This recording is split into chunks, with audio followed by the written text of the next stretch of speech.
ध्वनि प्रदूषण से प्रभाव।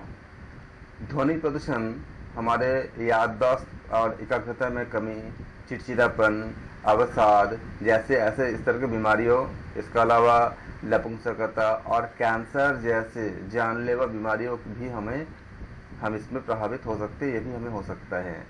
ध्वनि प्रदूषण के घटक कुछ होते हैं। ध्वनि प्रदूषण घटकों पर आधारित होते हैं, जैसे कि प्राकृतिक वातावरण, हवा, ज्वालामुखी, समुद्री जानवर, पक्षियों की स्वीकार युक्त आवाज़ों से भरा होता है। तो ये बहुत हमें अच्छे लगते हैं, जो पक्षियों के या जानवरों के आपका जो चहचहाहट होती है, या समुद्र के आपका जो लहरों की या झरने का जो आवाज़, ये प्रदूषण नहीं होता है। ये हमारे मन को शांति प्रदान करते हैं। लेकिन मनुष्य द्वारा निर्मित ध्वनियों जैसे कि मशीनें, कार, रेलगाड़ियाँ, हवाई जहाज, पटाखे, विस्फोटक इत्यादि जो शामिल होते हैं, ये ज़्यादा ध्वनि प्रदूषण के कारण होते हैं। ये ध्वनि प्रदूषण अगर जब ज़्यादा होती है तो नींद या सुनना या संवाद तथा शारीरिक और मानसिक स्वास्थ्य को ये बहुत बुरी तरह से प्रभावित करते हैं। लेकिन जो प्राकृतिक चीज़ें होती है, जैसे मान लीजिए कि झरने की आवाज़ या पक्षियों के, जैसे कोयल की आवाज़ या पक्षियों के जो आवाज़ें होती है, प्राकृतिक जो आवाज़ें होती है, ये प्रदूषण का नहीं, ये हमारे एकाग्रता की तरफ आगे बढ़ते हैं। लेकिन जो मानव निर्मित आवाज़ होते हैं, इसका एक निश्चित एक सीमा होती है, डेसिबल से इसको हम मेज़र करते हैं। उससे ज़्यादा अगर होती है तो ये हमारे प्रदूषण का कारण बनती हैं। ये हम प्रमाणित कर चुके हैं विज्ञान के द्वारा कि ध्वनि प्रदूषण वायु प्रदूषण का महत्वपूर्ण हिस्सा होता है। जिससे पहले वस्तुगत प्रदूषण का हिस्सा माना जाता था, वही ध्वनि प्रदूषण अब औद्योगिक पर्यावरण का अनिवार्य अंग है, जो औद्योगिक शहरीकरण के बढ़ने के साथ ही वो बढ़ता जा रहा है। यहाँ तक गैर औद्योगिक क्षेत्र में भी छपाई रंगाई की मशीनें, कार की मरम्मत, ग्राइंडिंग इत्यादि कार्यों के आसपास के वातावरण से शोर पैदा होती है। ये शोर न केवल चिड़चिड़ाहट, गुस्सा पैदा करता है, बल्कि ध्वनियों में जो हमारे बॉडी में आपका जो ब्लड का जो सर्कुलेशन होती है, उसको भी प्रभावित करके हृदय संचालक की गति को तीव्र कर देता है। इससे क्या होती है, लगातार जो शोर इत्यादि इससे क्या होती है, खून में कोलेस्ट्रॉल की मात्रा बढ़ जाती है, जो रक्त की नलियों को सिकोड़ देता है, जिससे हृदय की रोगों की संभावनाएं बढ़ जाती है। स्वास्थ्य विशेषज्ञ उनका मानना यह है कि बढ़ता शोर स्नायुविक बीमारी, नर्वस सिस्टम की जो बीमारी होती है, नर्वस ब्रेकडाउन इत्यादि को जन्म देता है। दिल्ली के सर गंगाराम अस्पताल के आँख, कान, नाक ENT के जो है, इनके रोग के विशेषज्ञ डॉक्टर अजय स्वरूप ने उन्होंने कहा था कि स्वास्थ्य के लिहाज से ध्वनि प्रदूषण काफ़ी हानिकारक है। इससे व्यक्ति बहरेपन से लेकर के कई तरह की गंभीर बीमारियों का शिकार हो जाते हैं। ऐसे में ध्वनि प्रदूषण को और फ़ोन का कम इस्तेमाल करना चाहिए और जागरूकता अभियान चलाया जाना चाहिए। अगर दैनिक जीवन में हम ऐसे भी देखते हैं ना, जैसे मान लीजिए कि अगर आप कुछ काम कर रहे हो, हम कुछ काम कर रहे हैं एकाग्रता से, और अचानक अगर बहुत ज़्यादा शोरगुल कहीं पे होता है तो हम बहुत परेशान हो जाते हैं, हम चिड़चिड़ा हो जाते हैं। या ज़्यादा समय तक अगर रहता है ये शोरगुल इत्यादि, या कोई अगर बहुत ऊंची आवाज़ में बात करते हैं, तो क्या होती है, हम उसके प्रति हमारा रिएक्शन अच्छी नहीं होती, क्योंकि हमें कह सकते हो कि मन से एक असहजता हमें महसूस होती है रियल नॉर्मल लाइफ में भी। तो ये क्या है, इसका उदाहरण है। इस तरह से अगर ज़्यादा बढ़ता जाएगा, जैसे मान लीजिए कि बाहरी आवाज़, जैसे कि गाड़ियों का चलना है, ज़्यादा शोरगुल होना, इसलिए आप अक्सर देखोगे कि जिनके घर आपका एकदम रोड के एकदम पास होते हैं, तो जिनको ज़्यादा शोरगुल सुनाई देती है, उनको थोड़ी सी डिस्टर्बेंस अपने मन से ही मतलब बन जाती है, क्योंकि उनको पॉल्यूशन के ज़्यादा मात्रा, ध्वनि के अनवांटेड साउंड की ज़्यादा मात्रा उनको सुनाई देती है। जैसे कि ट्रक का हॉर्न या बस का हॉर्न या गाड़ियों का हॉर्न अगर अननेसेसरी अगर हमें सुनाई देता है, तो हमें उसमें अच्छा फील नहीं होता, क्योंकि ये पॉल्यूशन का कारण होती है। शोर हवा के माध्यम से संचारित करता है, क्योंकि साउंड को मूव करने के लिए एक मीडियम चाहिए होता है। ये मीडियम क्या एयर होता है, हवा होता है। ध्वनि की तीव्रता को नापने की इकाइयाँ इसको डेसिबल कहते हैं। विशेषज्ञों का कहना है कि 100 डेसिबल से अधिक ध्वनि हमारे श्रवण शक्ति को प्रभावित करती है, मनुष्यों को यूरेटिक बनाती है। विश्व स्वास्थ्य संगठन का कहना है कि 45 डेसिबल की ध्वनि को शहरों के लिए आइडियल माना गया है। बड़े शहरों के, ये आपका एग्जाम कंटेंट आपका बनते हैं कि कितने डेसिबल शहरों के लिए आइडियल माना गया है। तो 45 डेसिबल की ध्वनि को शहरों के लिए आइडियल माना गया है। बड़े शहरों में ध्वनि का माप 90 डेसिबल से अधिक हो जाता है। मुंबई संसार का तीसरा सबसे अधिक शोर वाला नगर है। दिल्ली ठीक उसके पीछे है, याद रखिएगा। गौरतलब है कि रात 10 बजे से सुबह 6 बजे तक 75 डेसिबल से अधिक का शोर ध्वनि के स्रोत से 1 मीटर की दूरी तक ये गैर कानूनी होते हैं। इन नियमों का उल्लंघन करने वाले दोषियों को भारतीय दंड संहिता की धारा 290 और 291 के अलावा पर्यावरण संरक्षण अधिनियम 1986 के तहत 1 लाख रुपए के जुर्माना अथवा 5 साल तक की जेल या फिर दोनों की सजा हो सकती है। इस तरह से आप इसको याद रखेंगे, या इनमें से कोई भी क्वेश्चन पूछे जा सकते हैं, क्योंकि इसमें सारा आपका न्यूमेरिकल वैल्यूज़ है। देखो कैसे क्या कौन कौन से हैं। 290 आपका भारतीय दंड संहिता की धारा 290 और 291 के अलावा, और क्या है आपका अधिनियम, पर्यावरण संरक्षण अधिनियम 1986 के तहत आपका इस सजा का प्रावधान है। फिर हम बात करेंगे प्राकृतिक और ऊर्जा के स्रोत। ऊर्जा के स्रोत के बारे में हम जानेंगे। ऊर्जा क्या है? ऊर्जा, ग्रामीण क्षेत्र में ऊर्जा की मांग हम दिनों दिन बढ़ते जाते हैं। ऊर्जा आप कह सकते हैं कि जिसके द्वारा कार्य संपन्न होते हैं वह ऊर्जा है। जैसे इलेक्ट्रिसिटी, सारे हमारे जीवन के दैनिक कार्य सारे इलेक्ट्रिसिटी से ही होती है। चाहे आपका फैन का घूमना हो, कूलर, एसी सबका ऑपरेट करना हो, या जितने भी हमें वर्क होती है, इसमें इलेक्ट्रिसिटी का बहुत बड़ी महत्वपूर्ण योगदान होते हैं। वर्तमान में ऊर्जा का उपयोग मुख्य रूप से खाना बनाने, प्रकाश की व्यवस्था और कृषि कार्य करने में किया जाता है। 75% ऊर्जा की खपत खाना बनाने और प्रकाश करने हेतु उपयोग में लाया जा रहा है। ऊर्जा प्राप्त खाली खाना बनाने के लिए नहीं, ऊर्जा के और भी बहुत से उपयोग है। खाली हम ये तो बहुत ही ज़्यादा आवश्यक है, क्योंकि हर तरह से, चाहे वो आप एलपीजी गैस का इस्तेमाल करो, या आप कोयले का इस्तेमाल करो, या आप किसी और तरह से, जैसे कि मान लीजिए कि इलेक्ट्रिसिटी का जो हीटर होती है उससे करो, कैसे भी करो, वो ऊर्जा का उपयोग आपका हमें आहार के लिए तो होती ही है। इसके अलावा आप जानते हो कि जैसे कम्युनिकेशन, जैसे ट्रेन चलना, प्लेन चलना, सब ऊर्जा से ही तो होती है। चाहे आप उसमें इलेक्ट्रिसिटी से चलाओ, या पेट्रोल से चलाओ, या किसी और तरह से चलाओ, चाहिए होता क्या, या सौर ऊर्जा से चलाओ, ऊर्जा चाहिए होता है। तो ऊर्जा प्राप्त करने के लिए बिजली के अतिरिक्त स्थानीय स्तर पर उपलब्ध जैव ईंधन एवं केरोसिन आदि का भी उपयोग हम करते हैं। उपयोग ग्रामीण परिवार द्वारा बड़े पैमाने पर किया जाता है। कृषि क्षेत्र में ऊर्जा का उपयोग मुख्यतः पानी निकालने के काम में किया जाता है। इन कार्यों में बिजली और डीजल का भी उपयोग लाया जाता है। देश में कृषि कार्य में मानव शक्ति बड़े पैमाने पर व्यर्थ चला जाता है। यद्यपि ऊर्जा का उपयोग का स्तर गांव के भीतर अलग अलग होते हैं, जैसे अमीर और गरीबों के बीच में, सिंचाई परक भूमि और सूखी भूमि के बीच में, महिलाओं और पुरुषों के बीच में अलग अलग तरह से होंगे, लेकिन होंगे सारे ऊर्जा का ही रूप। भारत में ऊर्जा के इस्तेमाल की वर्तमान की स्थिति। भारत की लगभग 70% आबादी ग्रामीण क्षेत्र में निवास करती है।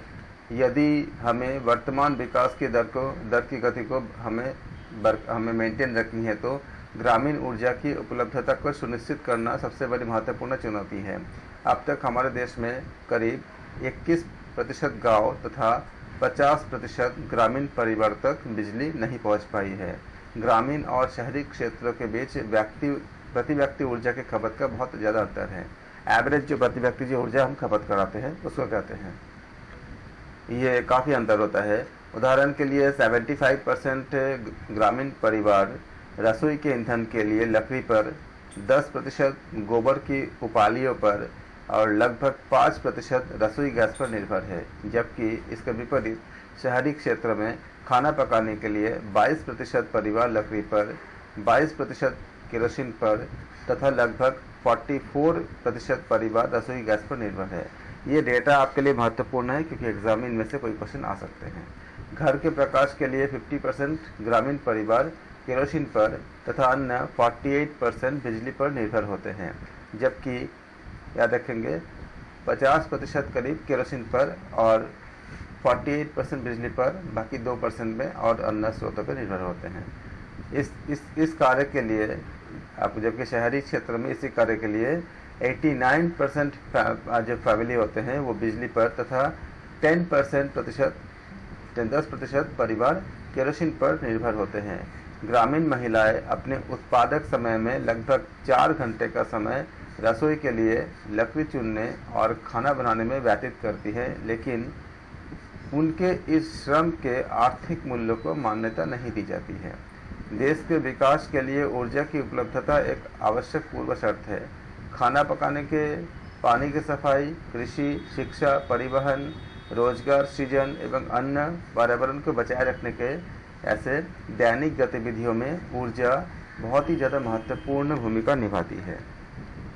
ग्रामीण क्षेत्र में उपयोग होने वाले लगभग 80% ऊर्जा बायोमास से उत्पन्न होते हैं। इससे गांव में पहले से बिगड़ रही वनस्पति की स्थिति, इस पर और भी ज़्यादा प्रेशर आ जाती है। गैर उन्नत चूल्हा, मतलब ऐसा चूल्हा जिसमें अगर हम जैसे लकड़ी इत्यादि से हम खाना पकाते हैं तो बहुत सारे हीट जो होते हैं वो अगल बगल से बाहर निकल जाते हैं, और जो अच्छे चूल्हे होते हैं जैसे एलपीजी गैस के चूल्हे वो सेंट्रलाइज्ड होते हैं, इसका आपका हीट आपको वेस्ट नहीं होता। इसलिए गैर उन्नत चूल्हा लकड़ी इकट्ठा करने वाले महिलाओं एवं बच्चों के जो कठिनाइयों को और ज़्यादा अधिक बढ़ा देती है। सबसे अधिक खाना पकाते समय इन घरेलू चूल्हों से निकलने वाले धुआं महिलाओं और बच्चों के श्वसन तंत्र को काफ़ी हद तक प्रभावित करता है।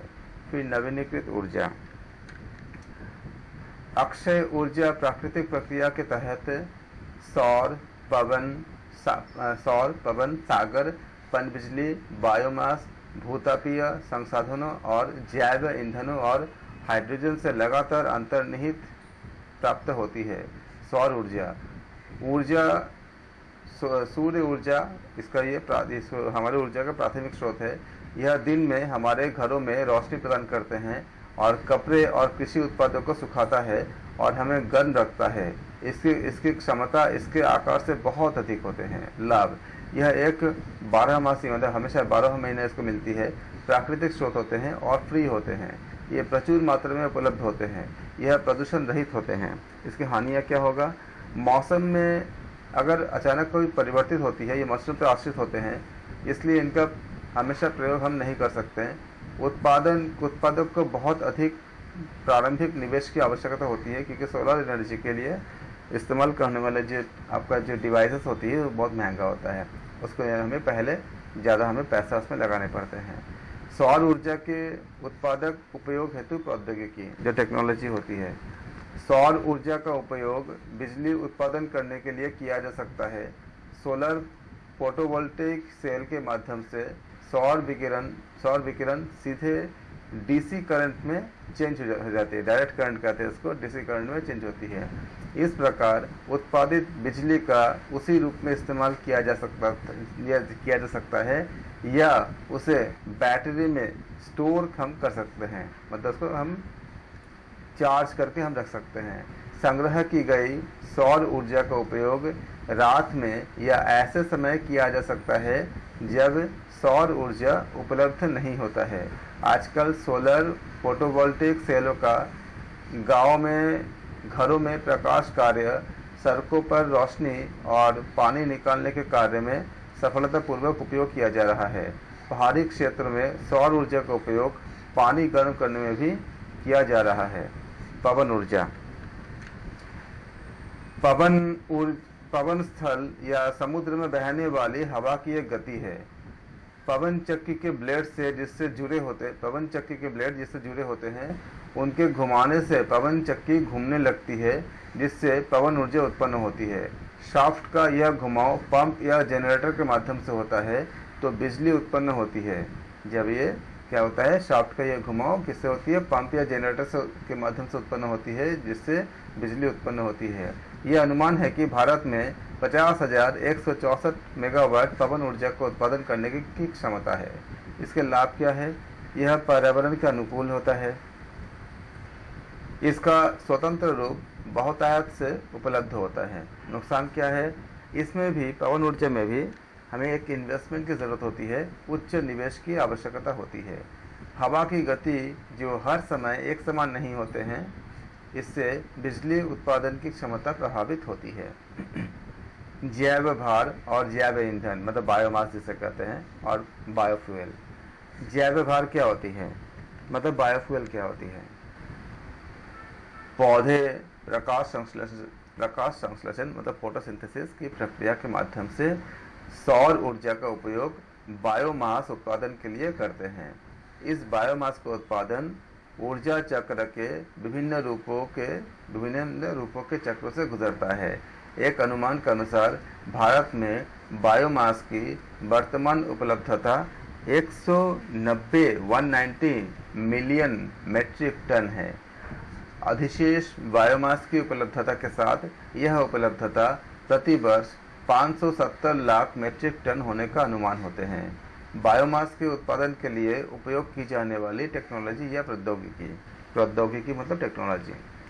तो क्या टेक्नोलॉजी इस्तेमाल होती है, बायोमास सक्षम प्रौद्योगिकी के कुशल उपयोग द्वारा ग्रामीण क्षेत्रों में प्रचलित हो रहा है। इससे ईंधन के उपयोग की दक्षता में वृद्धि हुई है।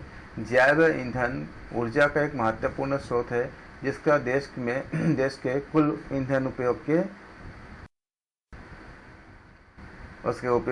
1/3 का योगदान होता है, और ग्रामीण परिवारों में इसकी खपत लगभग 90% है। जैव ईंधन का व्यापक उपयोग खाना बनाने और उष्णता प्राप्त करने के लिए किया जाता है।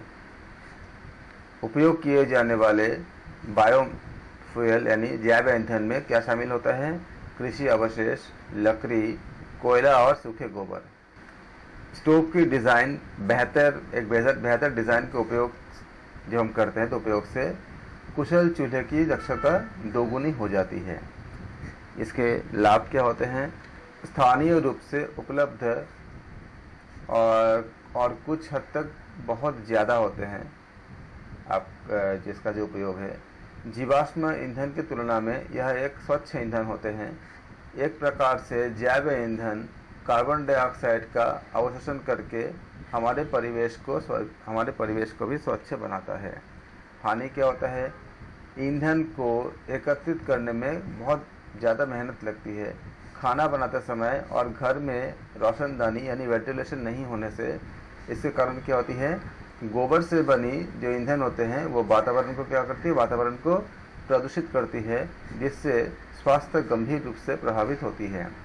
जैव ईंधन के लगातार और पर्याप्त रूप से उपयोग न करने के कारण उसका जो उपयोग नहीं होता है, उपयोग न करने के कारण वनस्पति का नुकसान होता है, जिसके चलते पर्यावरण के स्तर में गिरावट आती है। जैव ईंधन के उत्पादक प्रयोग हेतु प्रौद्योगिकी ये चाहिए होता है। जैव ईंधन के प्रभावी उपयोग को सुरक्षित करती प्रौद्योगिकियाँ ग्रामीण क्षेत्रों में फैल रही है। ईंधन उपयोग की क्षमता निम्नलिखित कारण से हम इसमें बढ़ाई जा सकती है। विकसित डिज़ाइन के स्टोव का उपयोग जो क्षमता को दोगुना करता है, जैसे धुआं रहित ऊर्जा चूल्हा। जैव ईंधन को संपीड़ित या सिकोड़ कर कंप्रेस ब्रिकेट के रूप में बनाए रखना, ताकि वह कम स्थान ले और अधिक प्रभावी ढंग से कार्य कर सके। जैव वस्तुओं को एनाबॉलिक डाइजेशन के माध्यम से बायोगैस में रूपांतरित करना, जो न केवल ईंधन की आवश्यकताओं को पूरा करता है, बल्कि खेतों में को घुलनशील खाद भी उपलब्ध कराता है। नियंत्रित वायु आपूर्ति के अंतर्गत जैव ईंधन के आंशिक दहन के माध्यम से उसे उत्पादक गैस के रूप में परिवर्तित करना। जैव ईंधन में सम्मिलित क्या क्या मुख्य होती है? इसमें जैव ईंधन मुख्यतः सम्मिलित बायोमास से उत्पन्न होती है अथवा कृषि या खाद्य उत्पाद या खाना बनाने और वनस्पति तेलों के उत्पादन के प्रक्रिया से उत्पन्न जो अवशेष होते हैं और जो औद्योगिक संस्थान के उप उत्पाद यानी जो उसके बाद जो सब आपका जो प्रोडक्शन होते हैं इससे उत्पन्न होती है। जैव ईंधन में किसी प्रकार का पेट्रोलियम पदार्थ नहीं होता, किंतु इसे किसी भी स्तर पर पेट्रोलियम ईंधन के साथ जैव ईंधन का रूप भी दिया जा सकता है। इसके उपयोग परंपरागत निवारक उपकरण या डीजल इंजन के बिना प्रमुख संसाधनों के साथ उपयोग किया जा सकता है। जैव ईंधन का प्रयोग सरल है। यह प्राकृतिक तौर पर नष्ट होने वाला सल्फर तथा गंध से आपका पूर्णतया मुक्त होते हैं। पानी और भूतापीय ऊर्जा। पानी, बहता पानी और समुद्र जीवार ऊर्जा के स्रोत होते हैं। जनवरी 2012 में लघु पनबिजली के संयंत्रों ने ग्रिड इंटरैक्टिव क्षमता में 14% का योगदान दिया। लघु पनबिजली परियोजनाओं में बड़ी परियोजना पर भारी निवेश किया जाता है। हाल के वर्षों में पनबिजली ऊर्जा जो मध्यम और छोटे पनबिजली संयंत्र का उपयोग दूर दराज के अविद्युतीकृत गांव तक बिजली पहुंचाने के लिए किया जाता है। लघु जल विद्युत की अनुमानित क्षमता देश में लगभग 18,500 मेगावाट है। भूतापीय ऊर्जा क्या होती है? भूतापीय ऊर्जा पृथ्वी से उत्पन्न ऊर्जा होती है। प्रकृति में प्रचलित गर्म जल के फव्वारे तथा भूतापीय ऊर्जा स्रोतों की उपस्थिति के लिए निर्देशक का काम करता है। भारत में 340 से अधिक गर्म जल के फव्वारे हैं जिनके दोहन अभी नहीं हुई है। फिर होते नाभिकीय ऊर्जा मतलब आपका जो एटम से जो मिलती है। नाभिकीय ऊर्जा ऐसी ऊर्जा है जो प्रत्येक परमाणु में अंतर्निहित होती है। नाभिकीय ऊर्जा संयोजन यानी परमाणुओं के संयोजन से अथवा विखंडन यानी परमाणु विखंडन से, मतलब एटम संयोजन मतलब दो एटम को मिलकर, जैसे इसमें होता क्या है कि हाइड्रोजन मिलके, अगर आपका हाइड्रोजन अगर मिलते हैं तो इसको हम हाइड्रोजन का जब एक साथ जब कंबाइन होती है इसको हम कहते हैं न्यूक्लियर फ्यूज़न कहते हैं। सूरज में यही होती है। हाइड्रोजन का जब एडेड होती है तो इससे क्या बनेंगे? दो हाइड्रोजन एटम मिलके H2 बनेंगे।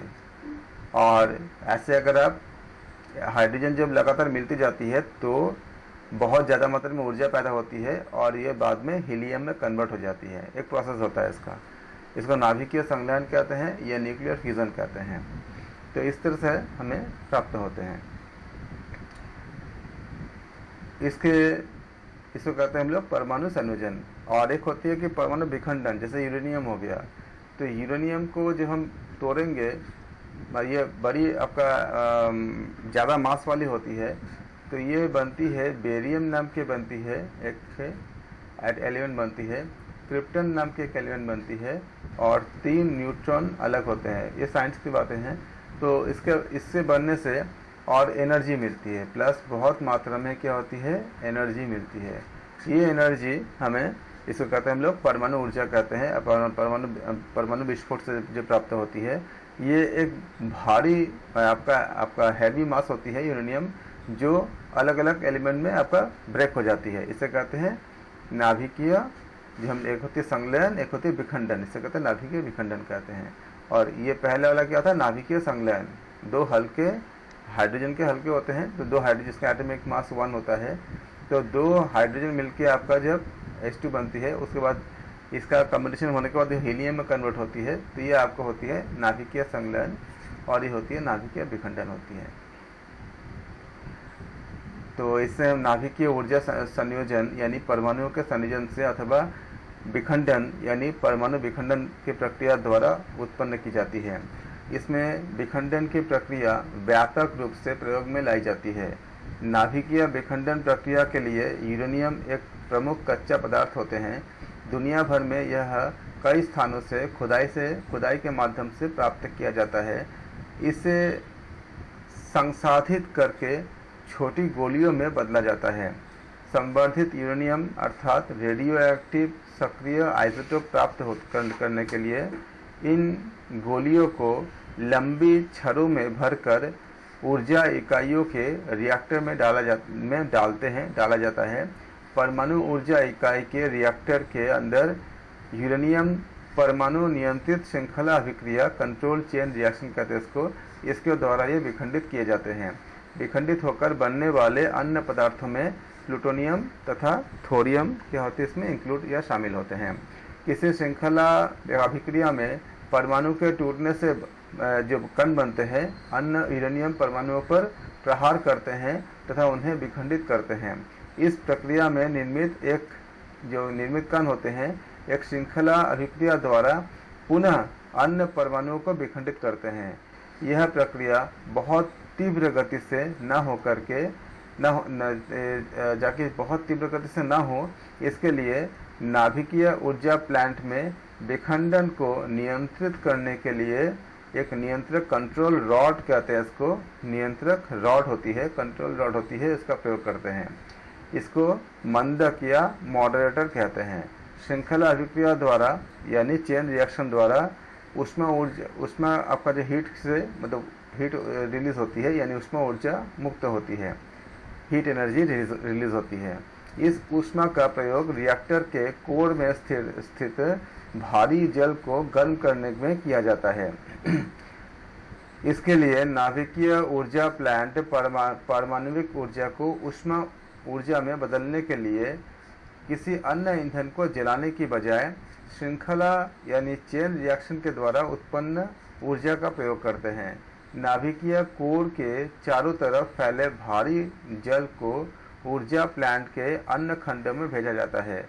यहाँ यह जल से भरे पाइपों के दूसरे सेट को गर्म करके भाप पैदा करता है।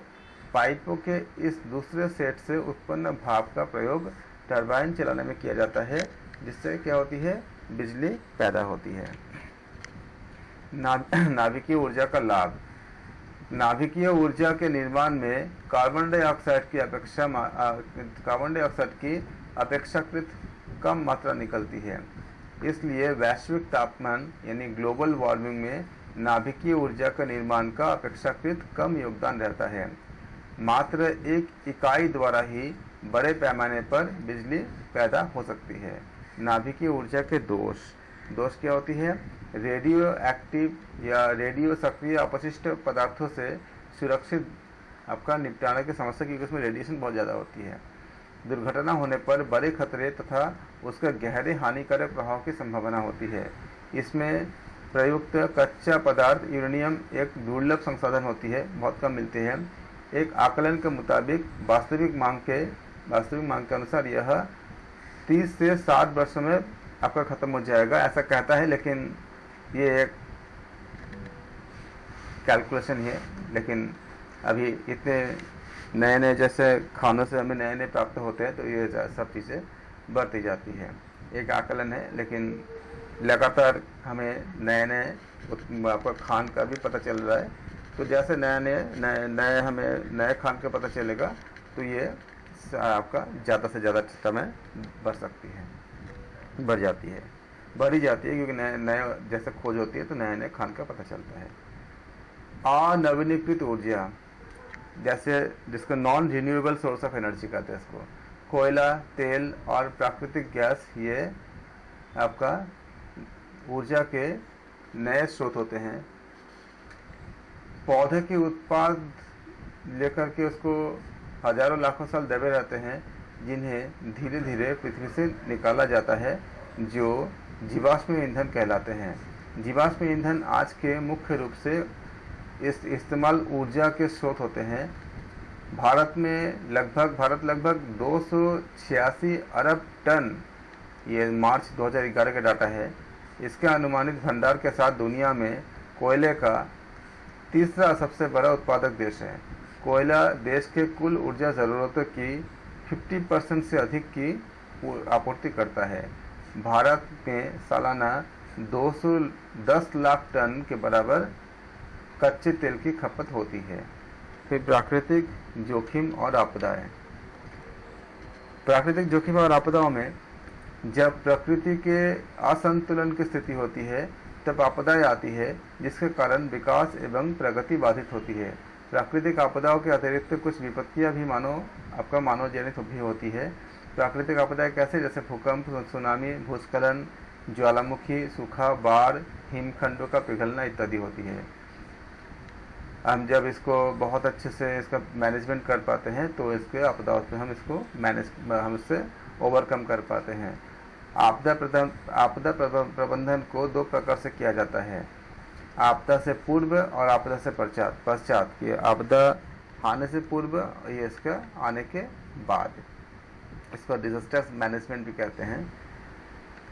भारत की प्राकृतिक संरचना, इसमें पर्वतों, नदियों, समुद्र इत्यादि का बहुत महत्व है। इनसे असंख्य लोगों का आजीविका भी चलती है। लेकिन जब प्रकृति में असंतुलन की स्थिति उत्पन्न होती है तब आपदाएं आती है। इनके आने से प्रगति बाधित होती है और परिश्रम तथा यत्नपूर्वक किए गए विकास कार्य नष्ट हो जाते हैं। ज्योतिष विज्ञान के अनुसार जब ग्रह बुरी स्थिति में होती है तब आपदाएं आती हैं। धर्मशास्त्र के अनुसार जब पाप बढ़ जाते हैं तब पृथ्वी पर आपदाएं आती हैं, और इन आपदाओं में बाढ़, चक्रवात, बवंडर, भूकंप, भूस्खलन, सुनामी, ज्वालामुखी विस्फोट, दावानल, टिड्डी दल का हमला, महामारी, समुद्री तूफान, गर्म हवाएं, शीतलहर इत्यादि इन प्राकृतिक आपदाओं के अतिरिक्त ये सब हमें आती है।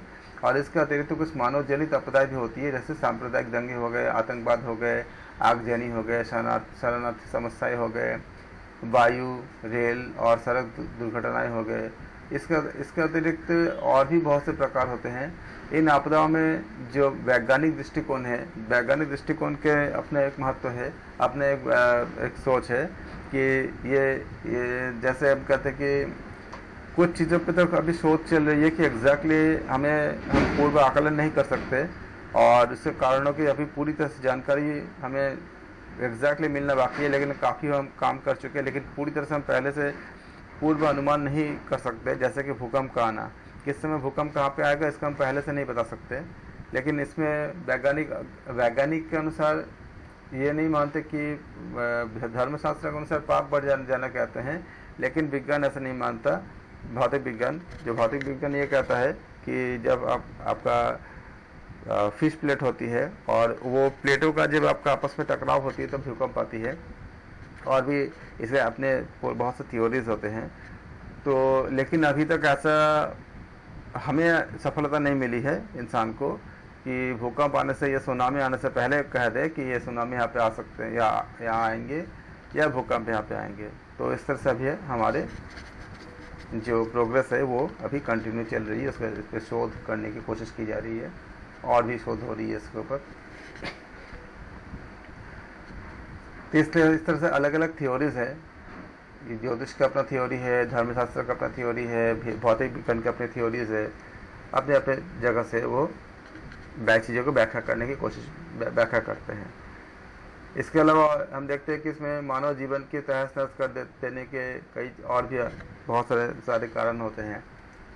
जैसे मान लीजिए कि भारत में वर्ष 1980 से 2010 के बीच में समुचित आपदाओं में 7 बार सूखा, भूकंप 16 बार और महामारी 56 बार, अत्यधिक गर्मी 38 टाइम्स, बाढ़ 184 बार, कीट संक्रमण 1 बार, बड़े पैमाने पर सूखा 34 बार, तूफान 92 बार, ज्वालामुखी 2 बार आ चुके हैं, जिससे जनजीवन अस्त व्यस्त हुआ और बहुत बड़ी आर्थिक हानि हुई थी। भूकंप एक प्राकृतिक आपदा के सर्वाधिक विनाशकारी रूप में से एक होते हैं, जिसका कारण व्यापक तबाही हो सकता है। भूकंप का साधारण अर्थ है भूमि का कंपन, अर्थात भूमि का हिलना। भूकंप पृथ्वी के आंतरिक क्रियाओं के परिणाम स्वरूप होते हैं। पृथ्वी के आंतरिक भाग में होने वाली क्रियाओं का प्रभाव परपटी पर भी पड़ता है और उसमें अनेक क्रियाएं होने लगती है, जबकि परपटी की हलचल इतनी शक्तिशाली हो जाती है कि वह चट्टानों को तोड़ देती है और उन्हें किसी भ्रंश के साथ गति करने के लिए मजबूर कर देती है। और जब ऐसा होता है तब धरती की सतह पर कंपन या झटके उत्पन्न होते हैं। कंपन ही भूकंप होते हैं। भूकंप का पृथ्वी पर विनाशकारी प्रभाव भूस्खलन, धरातल का आपका धसाव होती है, मानव निर्मित पुलों, भवनों जैसे संरचनाओं की क्षति या नष्ट होने के रूप में दृष्टिगोचर होता है। वैसे तो भूकंप पृथ्वी पर कहीं भी और कभी भी आ सकते हैं, लेकिन इनकी उत्पत्ति के लिए कुछ क्षेत्र बहुत ही संवेदनशील होते हैं। संवेदनशील क्षेत्र से तात्पर्य पृथ्वी के उन दुर्बल भागों से है जहां वलन और भ्रंश की घटनाएं अधिक होती है, जिसके साथ ही महाद्वीप और महासागरीय सम्मिलन के क्षेत्र ज्वालामुखी भी भूकंप उत्पन्न करने वाले प्रमुख स्थान होते हैं। फिर आते चक्रवात। हम सभी जानते हैं कि जिसमें वायु के बाहर की ओर की केंद्र की ओर की हम जानते हैं क्या वायु, इसमें क्या होता है, चक्रवात में क्या होती है, वायु बाहर की ओर से केंद्र की ओर घूमती हुई ऊपर उठती है। इसके केंद्र में कम वायु के दाब, इसको न्यून कहते हैं, न्यून वायु दाब तथा चारों ओर उच्च वायु दाब होते हैं। वायु के क्षितिज और लंबवत दोनों ही गति तेज रहती है, जिसमें आंधी तूफान के साथ साथ ओलावृष्टि तथा भारी वर्षा होती है। थोड़ी ही देर में मौसम परिवर्तित हो जाता है। इस संदर्भ में उष्ण कटिबंधीय चक्रवातों, हरिकेन तथा टाइफून का उल्लेख भी महत्वपूर्ण होती है। चीन में इन्हें टाइफून तथा दक्षिणी संयुक्त राज्य अमेरिका और मैक्सिको में इन्हें क्या कहते हैं, इसको हरिकेन कहते हैं। इसकी गति 90 से 125 किलोमीटर प्रति घंटा तक मिल जाती है, ऐसे हो जाती है। वायु की तीव्र गति के कारण समुद्री जल के खंभे बनकर तटवर्ती क्षेत्र में ये घुस जाते हैं और विनाश का भयावह तांडव करते हैं। भूस्खलन भी एक प्राकृतिक घटना होती है। भूस्खलन में भूमि उपयोग को सीधा प्रभावित करती है। ये घटना जो प्राय पर्वतीय भागों में, जैसे भारत के हिमालय पर्वत के ढालू भागों में घटती है। चट्टानों के नीचे खिसकना भूस्खलन कहलाता है। यह क्रिया प्राकृतिक और मानवीय कारणों से हो सकती है। इसमें सड़क अवरुद्ध हो जाती है, बांध टूट जाते हैं तथा गांव शहर नष्ट हो जाते हैं। भूस्खलन के लिए प्राकृतिक कारणों में भूकंप सबसे प्रभावशाली कारक है। इसके साथ ही वनों के ह्रास, जल के रिसाव, अपक्षय, भूक्षरण तथा अधिक वर्षा के साथ ही मानवीय क्रियाएं जैसे सड़क निर्माण, उत्खनन, सुरंग, बांध, जलाशय से भूस्खलन को बढ़ावा मिलता है। सिक्किम, भूटान और नेपाल जैसी पहाड़ी क्षेत्र में भूस्खलन के कारण प्राय क्या होती है, मार्ग अवरुद्ध हो जाती है। बाढ़ आपदा।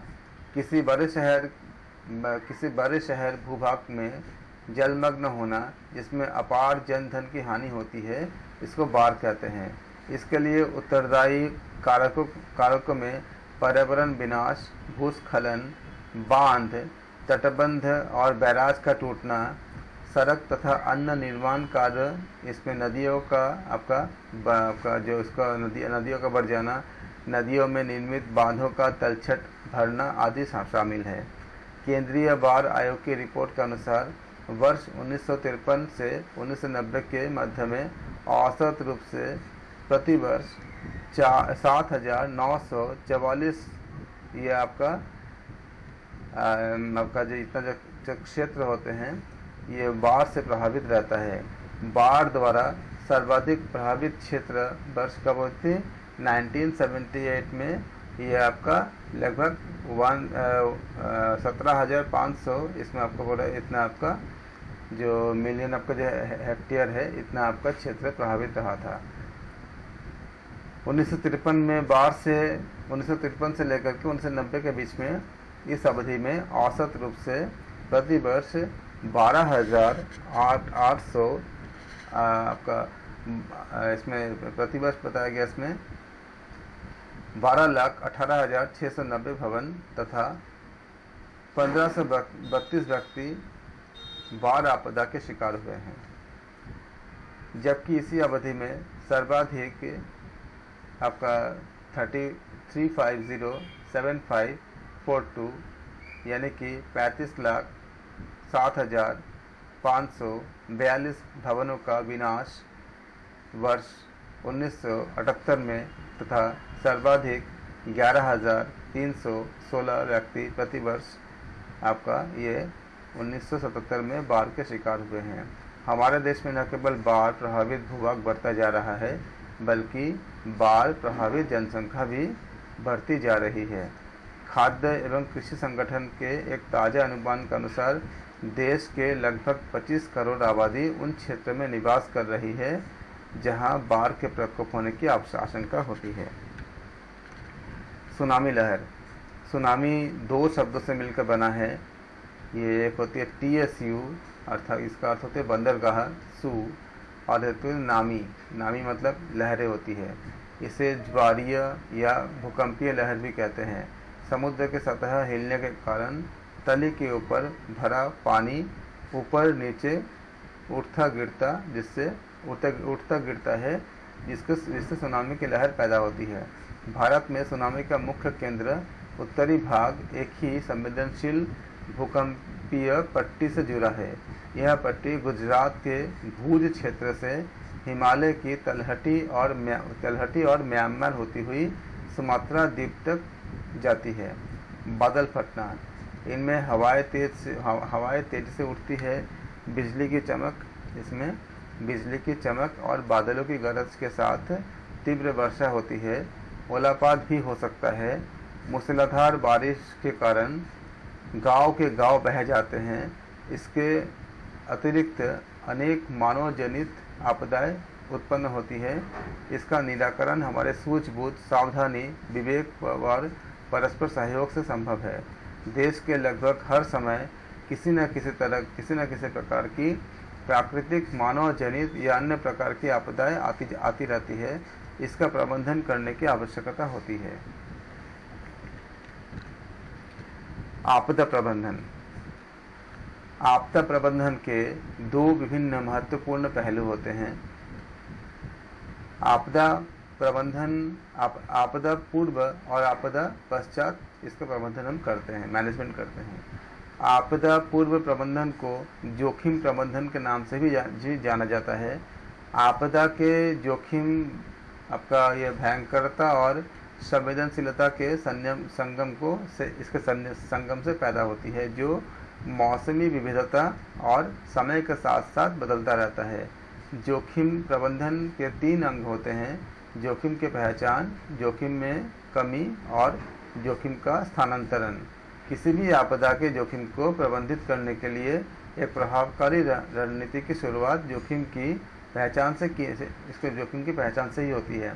इसके बारे में इसमें प्राकृतिक ज्ञान और बहुत सीमा तक उसमें जोखिम के बारे में सूचना शामिल होती है। इसमें आपका विशेष स्थान के प्राकृतिक वातावरण के बारे में जानकारी के अलावा वहाँ आ सकने वाले पूर्व निर्धारण शामिल होते हैं। इस प्रकार एक उचित निर्णय हम ले सकते हैं कि कहाँ पर कितना निवेश करनी है। एक ऐसी परियोजना को डिज़ाइन करने में मदद मिल सकती है जो आपदाओं के गंभीर प्रभाव के सामने स्थिर रह सके। अतः जोखिम प्रबंधन इससे जुड़े पेशेवरों के कार्य जोखिम क्षेत्र का पूर्वानुमान लगाना और उसके खतरों का निर्धारण का प्रयास करना तथा उसके अनुसार सावधानी बरतना, मानव संसाधन और वित्त जुटाना, ये अन्य आपदा प्रबंधन की उस उपशाखा का ही ये एक अंग होते हैं। आपदा प्रबंधन कई स्तर पर होते हैं।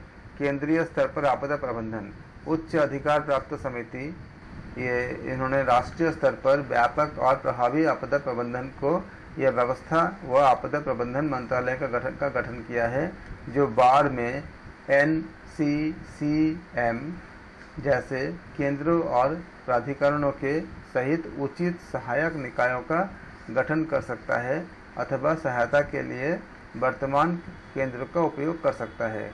आपदा प्रबंधन के हेतु केंद्र सरकार द्वारा सर्वदलीय समिति का गठन किया गया, जिससे इसके गठन किया गया उससे जिनका अध्यक्ष क्या है, कौन है, प्रधानमंत्री है। इसके आपका प्रश्न आ सकता है कि आपदा प्रबंधन हेतु केंद्र सरकार द्वारा जो सर्वदलीय समिति का गठन किया गया है उनका अध्यक्ष कौन है, तो उनका अध्यक्ष कौन है, प्रधानमंत्री जी है। इस योजना का संचालन हेतु एवं वैज्ञानिक और तकनीकी सलाहकार समिति भी उनको सहायता करेगी। राज्य स्तर पर आपदा प्रबंधन, हमारे देश में राष्ट्रीय आपदाओं से निपटने की जिम्मेदारी अनिवार्य रूप से राज्य की होती है। केंद्र सरकार की भूमिका भौतिक और वित्तीय संसाधन देने तक की भौतिक और वित्तीय संसाधनों की सहायता देने की होती है। इसको याद रखेंगे, केंद्र की जिम्मेदारी कितनी होती है। इसलिए जब भी ऐसे बाढ़ आते हैं तो सरकार की तरफ से उनको पैसा दिया जाता है। तो हमारे देश में राष्ट्रीय आपदा से निपटने की जिम्मेदारी अनिवार्य रूप से कहाँ पर है, आपका राज्य की होती है। केंद्र सरकार की भूमिका भौतिक और वित्तीय संसाधनों की सहायता देने की होती है। अधिकतर राज्य में राहत आयुक्त है, जो अपने राज्य में प्राकृतिक आपदाओं की स्थिति में राहत और पुनर्वास कार्यों के प्रभारी है तथा पूर्ण प्रभारी प्रमुख सचिव होते हैं। यहाँ से एग्जाम क्वेश्चन बहुत ज़्यादा बन सकते हैं, आप इसको याद रखेंगे कि हमारे देश में राष्ट्रीय आपदाओं से निपटने की जिम्मेदारी किनके पास है, अनिवार्य रूप से राज्य की होती है। केंद्र सरकार की भूमिका भौतिक और वित्तीय संसाधनों की सहायता देने की होती है। अधिकतर राज्य में राहत आयुक्त हैं, उसके निर्देश और नियंत्रण का कार्य करते हैं। आपदा के समय प्रभावित लोगों तक यानी कि आपदा के समय प्रभावित लोगों तक पहुंचने के प्रयासों में सम्मिलित करने के लिए जो राज्य के सरकार होते हैं, गैर सरकारी संगठनों तथा अन्य राष्ट्रीय तथा अंतर्राष्ट्रीय संगठनों को आमंत्रित करती है। फिर जिला स्तर पर आपदा प्रबंधन बहुत महत्वपूर्ण है, इससे प्रश्न आते ही हैं। आपदा प्रबंधन हेतु सभी सरकारी योजनाओं और गतिविधियों के क्रियान्वयन के लिए जिला प्रशासन केंद्र बिंदु होते हैं। कम से कम समय में राहत कार्य चलाने के लिए जिला अधिकारी को पर्याप्त अधिकार दिए गए हैं। प्रत्येक जिले में आने वाली आपदाओं से निपटने के लिए अग्रिम आपात योजना बनाना जरूरी होता है तथा निगरानी का अधिकार जिला मजिस्ट्रेट की होती है। अगले क्लास में हम पढ़ेंगे आपदा प्रबंधन में महत्वपूर्ण क्षेत्र। यहाँ तक हमने आज किया। कल की क्लास में हम आपदा प्रबंधन के महत्वपूर्ण क्षेत्र के बारे में पढ़ेंगे। ये यूनिट 9 है UGC नेट के फर्स्ट पेपर के। आप सबका धन्यवाद। Thank you.